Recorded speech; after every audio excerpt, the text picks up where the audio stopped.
사도행전 4장 1절에서 4절 말씀입니다. 신약성경 191페이지 사도행전 4장 1절에서 4절 말씀. 사도행전 4장 1절에서 4절 말씀 우리 한 목소리로 같이 읽겠습니다. 자, 시작. 사도들이 백성에게 말할 때에 제사장들과 성전 맡은 자와 사두개인들이 이르러 예수 안에 죽은 자의 부활이 있다고 백성을 가르치고 전함을 싫어하여 그들을 잡음에 날이 이미 저물었으므로 이튿날까지 가두었으나 말씀을 들은 사람 중에 믿는 자가 많으니 남자의 수가 약 5천이나 되었더라. 아멘. 아멘.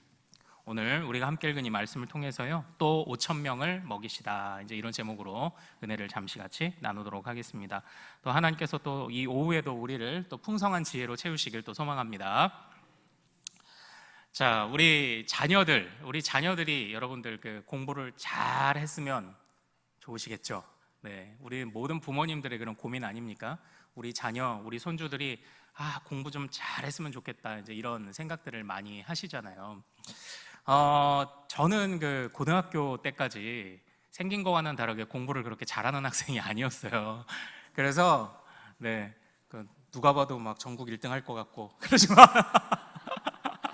제가 고3 7월인가요? 모의고사가 딱 봤더니 전국에서 중간에 있더라고요. 그래서 전국에서 중간에 있어가지고 저희 이제 부모님들이 이제 고민이 굉장히 많으셨습니다. 근데 수능이 한 100일 정도 남은 시점에서 이제 무언가 대책이 필요했던 거예요. 그래서 이제 저는 사실은 이제 공부를 잘 해본 적이 없어가지고 어떻게 보면 그랬던 것 같습니다. 공부를 어떻게 해야 될지를 모르는 거죠. 방법을 모르는 겁니다.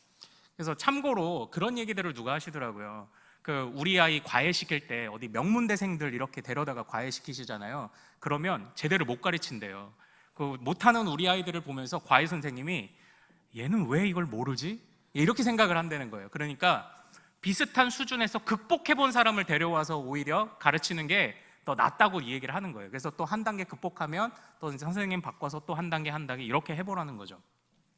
그때에 저희 누나가 싫다고 하는데 노량진 학원의 종합반에 갑자기 저를 집어넣는데요, 가기 싫다고 하다가 갔더니 제가 거기서 좀 도움을 많이 받았어요. 제가 이제 이과 출신입니다. 이과 출신이라 제가 그때는 지구과학, 생물, 물리 이런 것들을 다 했습니다. 모든 것을 다 시험을 봐야 됐는데 1학년, 2학년, 3학년 때까지 이렇게 봤던 걸 2달 만에 정리를 해주더라고요. 학원 선생님이요.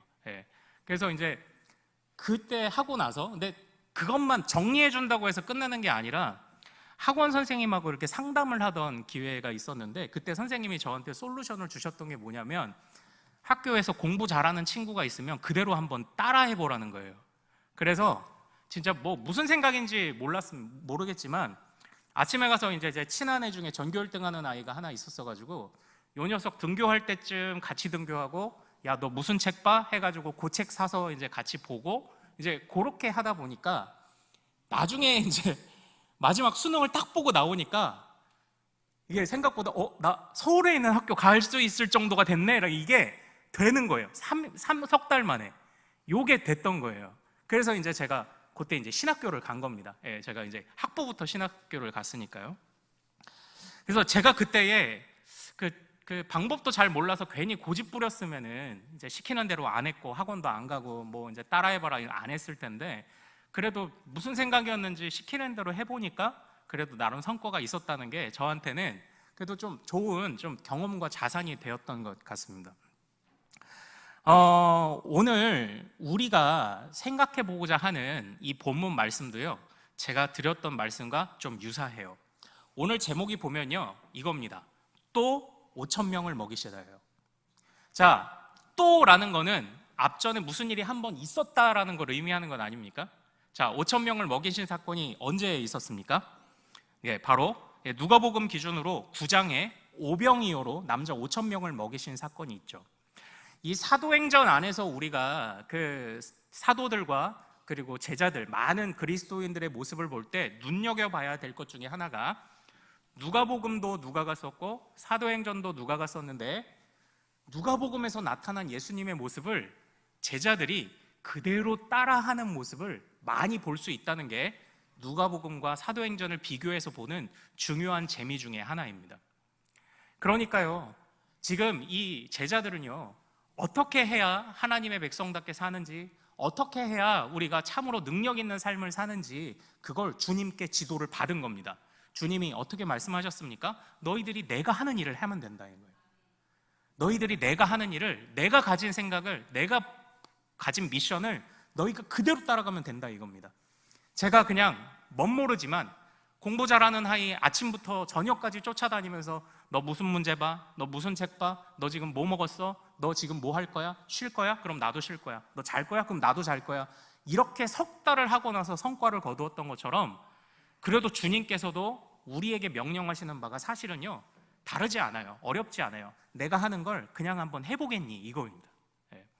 그래서 누가복음과 사도행전을 보면 굉장히 재미있습니다. 예수님께서 특별히 누가복음의 중요한 관점 중에 하나는 예수님이 기도하신다라고 언급된 것이 가장 많은 게 누가복음입니다. 그래서 제자들을 택하실 때 밤이 맞도록 기도하신 이후에 제자들을 택하셨다는 기록이 있어요. 자, 사도행전에서 가룟 유다로 인해 비어버린 사도의 한 명의 수를 누구로 채웠었죠? 마띠아. 마띠아. 제가 살던 대전에는 신천지 마띠아 지파가 있었는데 그 좋은 이름을 걔네들이 다 그냥 망쳐버려가지고 안타까웠지만, 이 마띠아는 사실 잘 알려지지는 않은 사람이지만 어쨌든 이 사도의 수 한 명을 채우기 위해 마띠아를 선출했습니다.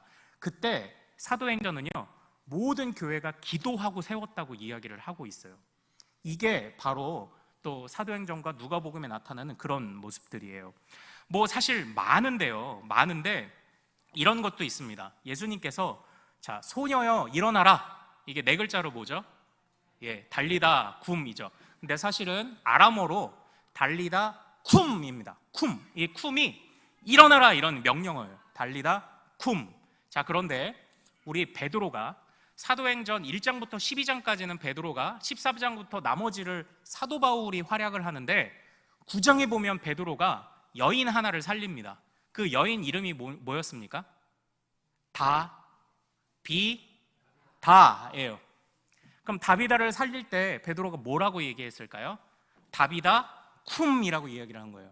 잘 보십시오. 유사하지 않습니까? 달리다 쿰, 다비다 쿰. 그리고 사도 바울도 어떤 한 사람을 살렸죠. 말씀을 듣다가 졸아서 떨어져 죽었던 한 남자 유두고를 살렸죠.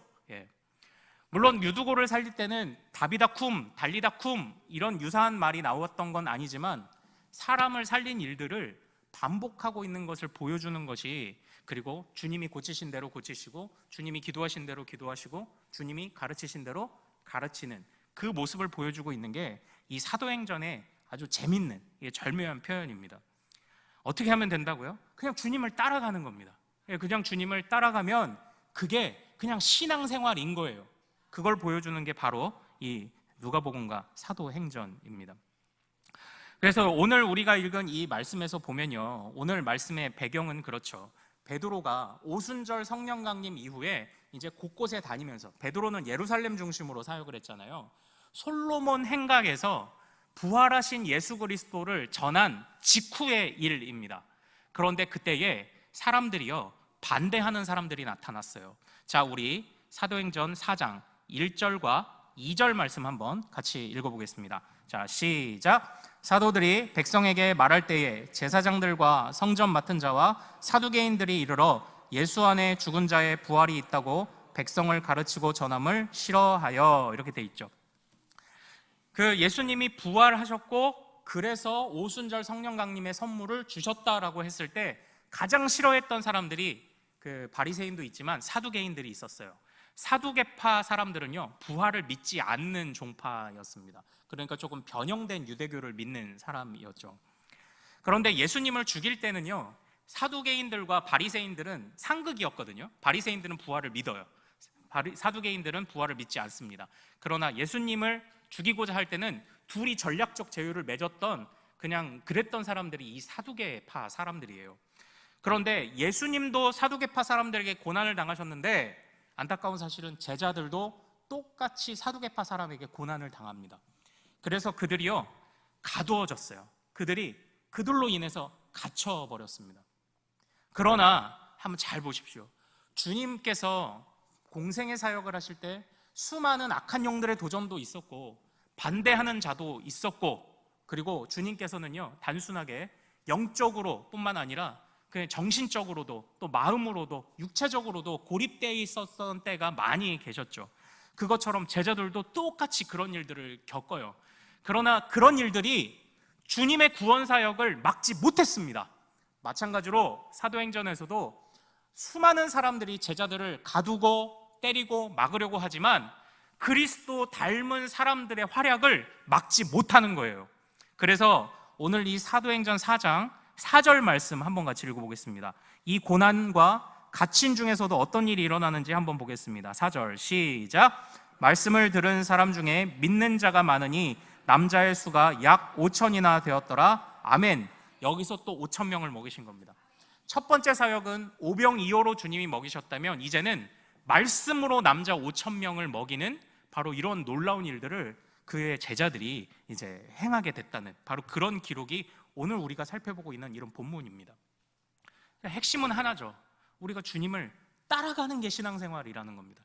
주님의 말, 주님의 생각, 주님이 보시는 곳, 주님의 역사, 주님의 사역, 그걸 우리가 그대로 따라가는 것, 그게 바로 우리의 그 신앙생활 아닙니까? 이렇게 그리스도를 따라가야 한다는 것을 말하면요, 저는 이 책을 말하지 않을 수가 없습니다. 토마스 아 캠피스의 그리스도를 본받아. 들어보셨죠? 모두가 들어봤지만 모두가 읽어보지 않은 책 그리스도를 본받아.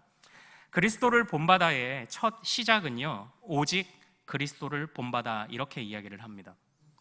우리 주님은 나를 따르는 자는 어둠에 다니지 아니하고 라고 말씀하신다. 예수님은 우리에게 삶의 유일한 횃불이 되는 자신과 함께 어둠을 지나라고 말씀하신다. 우리는 낫이 이르도록 계속해서 예수 그리스도의 삶을 본받아야 한다. 이렇게 그 책의 서두를 열기 시작해요. 그러나 조금 더 이야기가 전개되면서 토마스 아 캠피스는 그리스도를 본받는 게 결코 쉬운 일은 아니라는 이야기를 합니다. 왜 그러냐면요, 어떤 것 때문에 어렵다고 하는지 아십니까? 복음을 하도 많이 들어서 잘 안다고 생각하는 교만과 착각이 주님을 따르지 못하게 만든다고 이야기를 하는 겁니다. 오늘날 우리가 살아가는 시대를 한번 보십시오. 우리가 전도가 잘 안 되는 이유 중에 큰 이유 중에 하나는 무엇입니까? 사람들이요, 사형이든지 뭐든지 글없는 책이든지 복음을 한 번씩 다 들어봤다는 게 우리한테는 오히려 핸디캡이에요. 그러니까 야, 나 그거 아는데 안 믿어져, 뭐 이렇든지. 사람들이 하도 많아서 뭐 한번 가자, 한번 가서 뭐 전도 축제 하니까 가보자, 이래도 안 듣는 겁니다. 사람들이 하도 많이 들어서. 근데 믿지 않는 사람들만을 꼽는 게 아니에요. 토마스 아 캠피스는 바로 그리스도인들을 먼저 꼬집고 있습니다.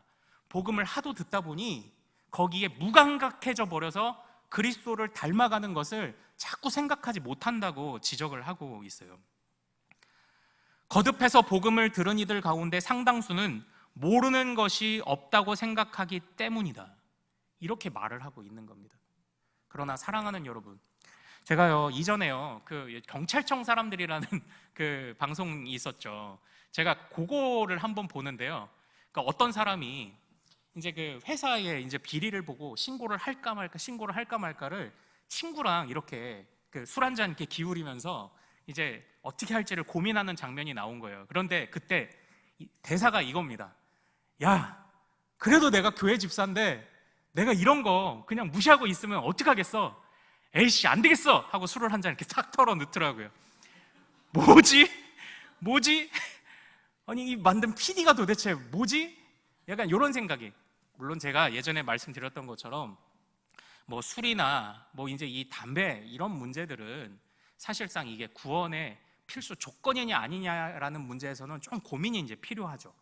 조금 번외의 문제인데, 그리고 또 이제 교회, 자기가 신실한 교회 오빠라고 하는 사람들이 어느 날 버스 옆에 소주 광고 이런 데서 나오고 있고, 오늘날 사람들은 그리스도인들을 도대체 어떻게 생각을 할까?